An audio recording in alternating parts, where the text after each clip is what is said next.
procéder à l'ouverture de l'atelier d'échange avec les parlementaires organisé par l'OFNAC et son partenaire l'ONUDC sur le système sénégalais de déclaration de patrimoine.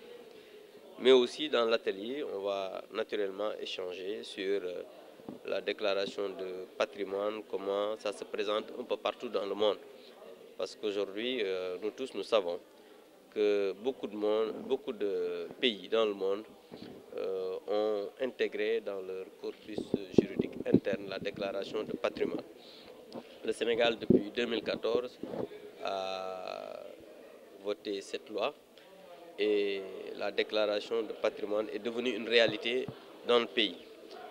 Même si on peut noter des difficultés de part et d'autre par rapport à ce système, nous sommes aujourd'hui contraints d'échanger entre les acteurs pour parfaire cela. C'est pourquoi Madame la Présidente de la Commission des lois, Madame l'honorable députée Diema Ndiaye-Ba, que je félicite au passage, en rapport avec la Présidente de l'OFNAC, ont bien voulu, accompagnés par l'ONUDC et bien sûr, organiser cet atelier pour d'abord s'imprégner de la loi et que les parlementaires puissent aussi donner leur point de vue et qu'ensemble, qu'on puisse travailler à voir comment parfaire ces lois. Parce que je l'ai dit dans mon propos tout à l'heure, souvent on modifie les lois parce qu'on a quand même des ratifications qui souvent sont faites au niveau de l'Assemblée nationale, des conventions internationales qu'on signe et que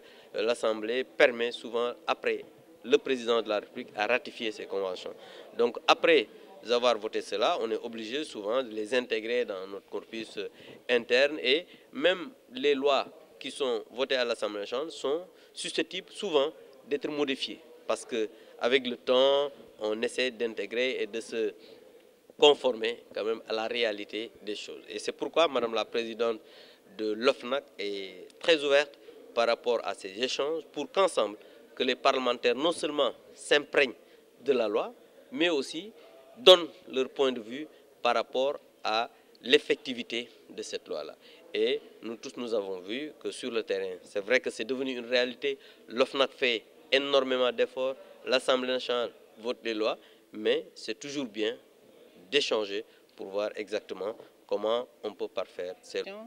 Le Sénégal est parti à certaines conventions internationales, surtout la Convention des Nations Unies contre la corruption, qui en son article 8 demande aux États de mettre en place un système de déclaration de patrimoine.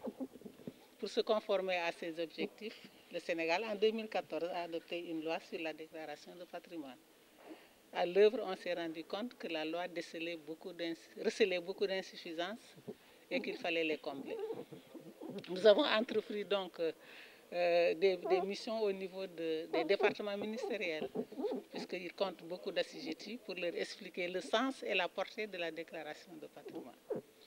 Aujourd'hui, nous avons pensé que les députés qui jouent un rôle important dans l'exercice de la souveraineté nationale, parce qu'étant les représentants du peuple, et qu'au finish, ce projet sera sur la table de l'Assemblée, il fallait donc les sensibiliser, leur expliquer le sens, la portée de la loi en vue d'un éventuel appui au moment de l'adoption de cette loi. Parce que pour adopter une loi, il faut la comprendre.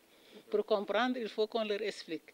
Pour leur expliquer, on a pensé qu'aujourd'hui, donc, il fallait cet atelier, échanger avec eux, leur présenter le système et ensuite les meilleures pratiques au niveau du monde.